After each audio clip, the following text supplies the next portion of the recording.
The palace was silent. All eyes were on Obinna. The king's voice boomed through the air. Obinna, step forward and clear the allegation against you or face the consequences. Beads of sweat formed on Obinna's forehead. The princess, his beloved Olamma, watched with bated breath. She had loved him despite his secret, despite the truth she discovered on their wedding night. But now, the entire kingdom awaits the moment of truth. Obinna was a poor orphan, a humble young man who had known nothing but struggle all his life. He had no family, no wealth, and no status. Only one thing made Obinna stand out: his voice. The gods have gifted him with a beautiful voice that suits even the most troubled heart. He will sit under the huge Iroko tree in the middle of the village square, singing to the admiration of the villagers, who sometimes gifted him with food and other valuable items in appreciation. It was in one of such occasions that Princess Olamma, the beautiful daughter of King Ezenaya, the Igwe of Umuofia Kingdom, met and fell in love with him. Olamma had grown up in the palace, shielded from the struggles of ordinary people, but she was not blind to the world beyond the palace walls.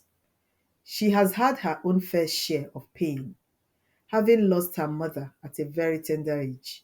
And unlike her father, she saw something in Obinna that wealth and titles could not buy: kindness, humility, and a heart full of love.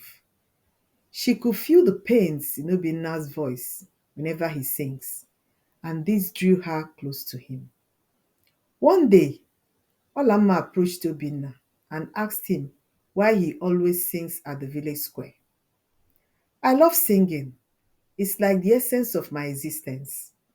I'm nothing without it, Obinna said. I love singing too, but unfortunately, I don't have a sonorous voice like yours. My voice cracks when I sing, Olamma said, looking embarrassed. Their eyes met, and both started laughing at her words. I'd love you to teach me how to sing so well, Olamma continued. That would be a pleasure, my princess. Obinna bowed, beaming with a smile. From that day onwards, they met regularly, and as fate will have it, they both fell in love. Their love grew despite the whispers in the village. A princess and a commoner? Impossible, the villagers will say in hushed tones each time the lovebirds walk by. The king will never allow it, they continued, wondering why a beautiful princess will mingle with a pauper with nothing to his name. But love does not heed the voice of doubters. Love listens only to the heart. After many moons of pleading with the king, Olamma managed to convince her father of their unconditional love, and so the king reluctantly gave his consent for Obinna to marry his daughter. The entire kingdom rejoiced as the wedding was celebrated with feasts, music, and dance. It was on that fateful night, the night of their union, that the truth shattered Olamma's joy. She had walked into their chamber full of love and full of dreams of the beautiful life they would build together. But as she reached for him, she recoiled in shock. Obinna, what is this? She shuddered. Obinna's eyes filled with shame. It is a secret I have carried since birth. Obinna, how could you keep something so deep and important away from me? Something that would affect our lives together. I I am sorry, he muttered. I didn't know how to tell you, considering the circumstances, surrounding our relationship. All the same, you would have let me know, insisted Olamma angrily. But as her hurt and anger calmed down, one thing remained clear to her. She had not fallen in love with Obinna's body. She had fallen in love with his soul. And so, despite her pain, she chose to stay. She hugged Obinna to her bosom. We will find a way to resolve this, my love. For now, it will be our mutual secret, she assured him. For months, the secret remained theirs alone until the day Nwoke, the palm wine tapper, made a discovery that changed everything. Perched high on a palm tree one morning, Nwoke was tapping palm wine when he sighted Obinna bathing in a nearby stream. What he saw shook him to the core of his very existence. Never has he seen nor heard of such a thing in all his experience as a palm wine tapper in Omofia land. His eyes widened in shock. He nearly fell off the tree. A man without a manhood? He could not keep the secret to himself. He quickly climbed down and ran as fast as his feet could carry him to the palace. My king, my king, my eyes has seen my ears. A cock has laid an egg in Umofia land, he shouted, panting. The king, who was distraught by his actions, asked, What is the matter, Nwoke? Are we under an attack? He queried. No, my king, he replied. Then what is it? The king asked, getting agitated. Obinna, the princess's husband, your son-in-law, is not a man. What do you mean? The king retorted. There is nothing in between his thighs, Moke replied. When the king heard this, he was shocked but decided to summon Obinna to verify this allegation. The king also summoned some of the elders in council. When Obinna arrived, he started. Obinna, Nwoke here has laid a very troubling accusation against you. He said you have no manhood. Is this true? When Obinna heard this, he was shocked at such a revelation, but quickly regained his composure. Obinna held his head high. It is a lie, my king, he replied, wondering how Nwoke discovered his well-kept secret. I saw it with my own eyes, Nwoke insisted, stamping his feet on the ground. The king's expression darkened. You must clear this allegation against you, Obinna. In 8 market days, you must review what makes you a man before the elders or face the dire consequences, which is banishment, for our land cannot condone such an abomination. Terror filled Obinna's heart. That night, he could not sleep. He kept tossing on his bed. Olamma, who was lying beside him, calmly yet firmly assured him, We will find a way around this. The gods of our land will not forsake us. Late into the night, Obinna sneaked out to his parents' grave in the compound and knelt down crying, Papa, Mama, help me. Save me from this impending shame and doom. Sad and confused, he went back to bed and fell into a disturbing slumber. In his dream, his late parents appeared to him in a calm and unruffled manner.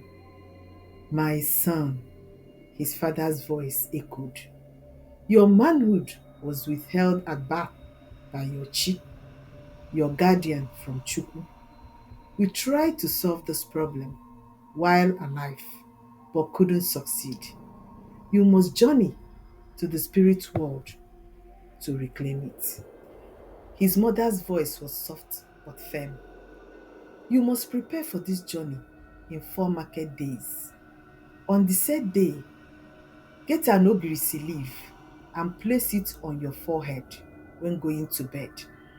It will give your spirit access to the spirit realm where you will search for and locate your chi. Your spirit will leave your body for 3 market days, for that is how long this journey should last. If you do not return on this day, your spirit will forever be trapped in the spirit world. No one must turn your body during this period. Be strong, my son. The gods are with you. And they both disappeared. Obinna woke up with a start, his body dripping with sweat. What is it? Olamma asked, rubbing her eyes. I had a dream, more like a revelation, Obinna said. What was it all about? Olamma queried.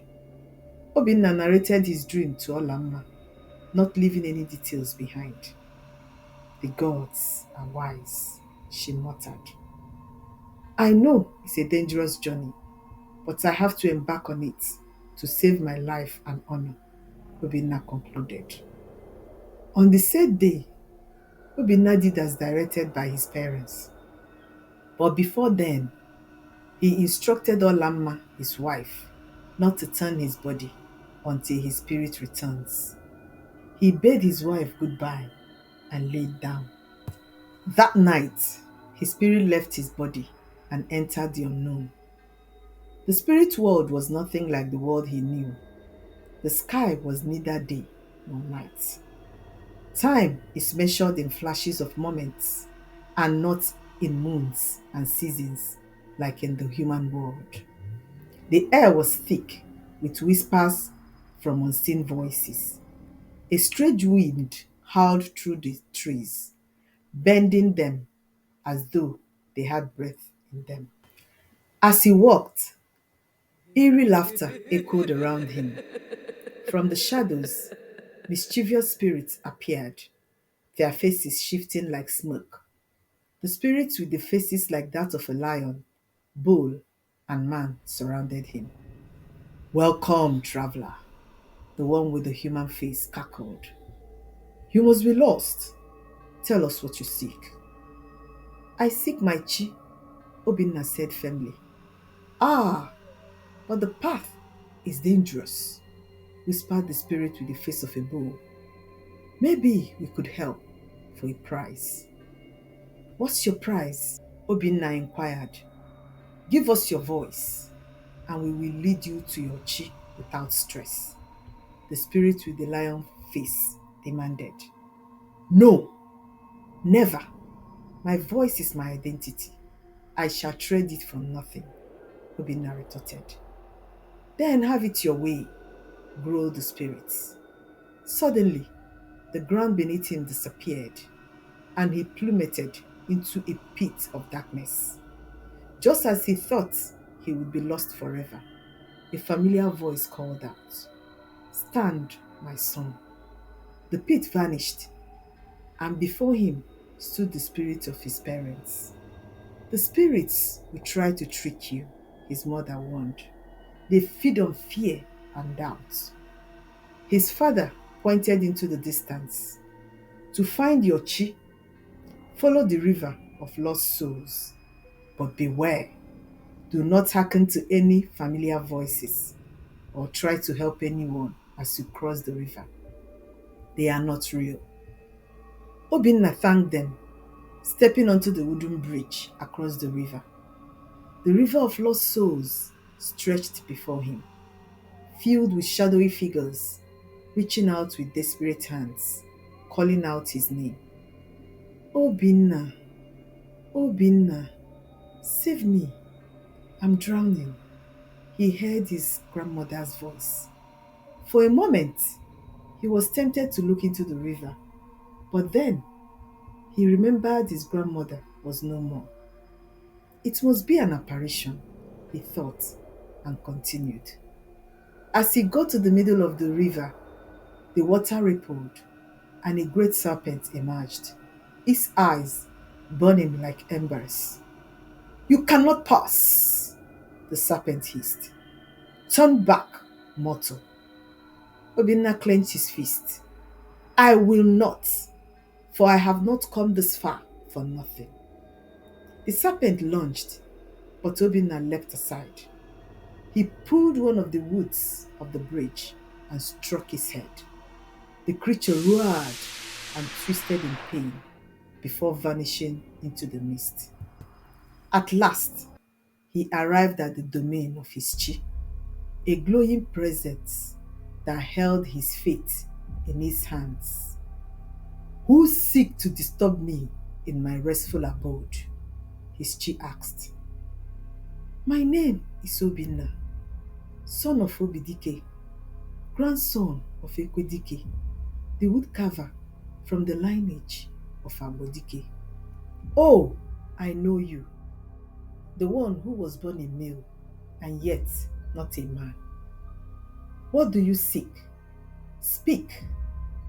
I seek to obtain my manhood or face dire consequences of shame and banishment by my people. Obinna replied in a petrified manner. To receive what you seek, the chi said, you must answer my riddles. Obinna stood tall. I am ready. His chi's voice thundered. What has a voice but never speaks? Obinna thought hard. Then he smiled. A drum. Correct, his chi replied. Now, what can be broken but never held? Obinna hesitated. The answer was within him. Then, like a whisper, it came. A promise, Obinna replied. You are right, his chi answered. Lastly, what is it that the more you take, the more you leave behind? Obinna stood, lost for ideas, not knowing the answer. Have I come this far? In vain, he thought desperately. Just then, he felt a whisper in his ears. It was his father's calm, yet steady voice. I know it, he exclaimed, feeling elated. Footsteps, he shouted with accomplishment. Correct! You have successfully answered all my riddles, son of Obidike, and you will get that which you seek, his chi replied in a pleasant voice. And in that instant, a power surged through him. He could feel something strange stir in him, something that wasn't there before. His manhood has been restored. Obinna was beside himself with joy. Thank you, my chi. Today is indeed the happiest day of my life. You deserve it, Obinna. For indeed, you are a good man, his chi replied. But you must hurry, for your time is almost running out. Obinna turned towards the same way he came. But as he was hurrying back, the spirit of his mother appeared to him. Son, your time is almost up, and if you do not hurry, you will be trapped here. You have been in this place for 45 moments, which is the same as 3 market days in the human world. Obinna's mother stretched out her hands with a glowing calabash on it. Look into the calabash, she commanded. And as Obinna did so, his spirit vanished and in an instant returned to his lifeless body. He sneezed 3 times and opened his eyes. You are back, Obim, Olamma cried out joyfully, the worries she had experienced all this while disappearing in an instant. She had been a shadow of herself, not knowing if her husband will come back to life or not. I have been so worried, she echoed. Was it successful? Obinna sighed, weary from days of spiritual and physical exhaustion. Why not check and find out yourself? He said in a tiny voice. Olamma touched him between his thighs, and immediately She felt something. It's there! I can feel it! She shouted joyfully. May the gods of our land be praised. Olamma continued, still excited. Obinna smiled, a fulfilled man. Thank you, Papa and Mama, he muttered to himself. On the appointed day, the villagers gathered at the king's palace. The palace was silent and the tension was thick. All eyes were on Obinna. The king sat on his throne majestically. His voice boomed through the air. Obinna stood in the midst of the crowd. He looked at Nwoke, who smirked, sure that he would be proven right. People of Umuofia, I greet you all, King Ezenaya echoed.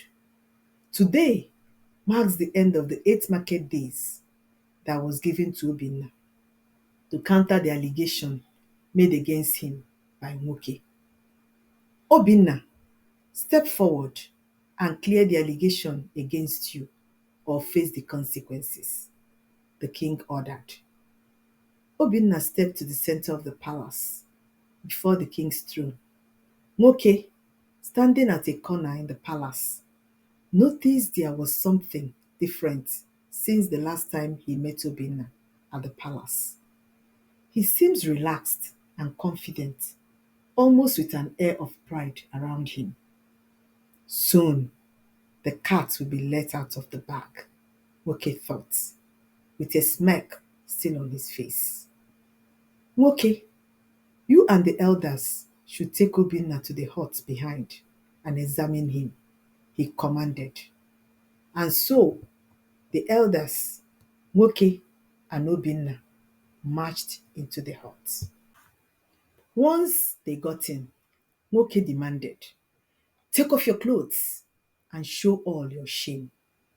The moment came, the moment of truth. Obinna revealed himself. Alas, he was a real man in every sense of it. Gasps filled the air. Nwoke stumbled backward in shock and disbelief. But I saw, he stuttered, his voice barely audible. But you saw nothing, the elders interjected. His manhood is there, they exclaimed in unison. What have you done, Nwoke? Why have you put your fellow man through such shame and ridicule? Nzofo demanded, shaking his head in disapproval. When they returned to the palace, the elders told the king what they witnessed. The king's eyes blazed with fury. You have lied against an innocent man, ridiculing him before his king's men and the villagers. And for what you have done, you will receive that which was meant for him. Guards, seize him and lock him away until the day of his banishment. Nwoke pleaded for mercy as the guards took him away, but the villagers jeered at him, demanding he receives the punishment due to him. Obinna turned to Olamma and she smiled. The king stood, lifting his hands.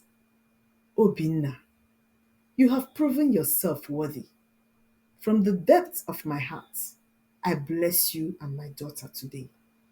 Your union shall be a successful one, and you shall give me great and beautiful grandchildren. May the gods of our land be with you.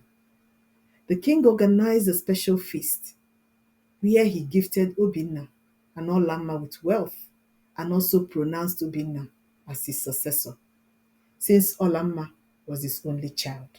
Many years later, Obinna was crowned king after the demise of King Ezenaya. And so Obinna, the orphan who had once been nothing, became a man of great honor. He and Olamma lived happily, raising children who carried on their legacy. Indeed, true love sees beyond flaws and triumphs over many obstacles. True strength is in perseverance and sometimes faith only test us to reveal our true destiny, like in the case of Obinna. The end. Thanks for watching. If you love this epic story, kindly give a thumbs up, share, and subscribe to this channel to watch more intriguing stories.